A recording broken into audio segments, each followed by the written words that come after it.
So hey guys, welcome back to the channel. In today's tutorial I'll show you how to hide comments on Facebook. So let's get started.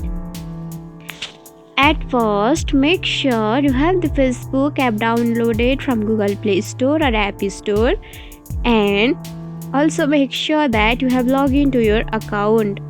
So let's open it and see, this is the home page of your Facebook account. Now you should have to tap on your profile picture, which is available on the top left corner of your screen. So tap on it, then scroll down below and found a comment like this. Then here you can simply see the option of reply and hide.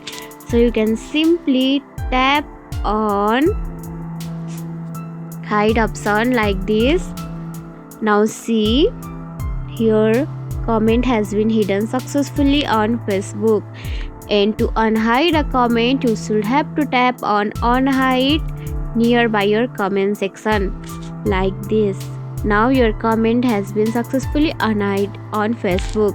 And that's it. If you found this tutorial helpful, don't forget to like, comment, share, subscribe, and also hit the bell icon for more easy tutorials. I'll see you in the next video. Till then, bye bye, take care, have a great day.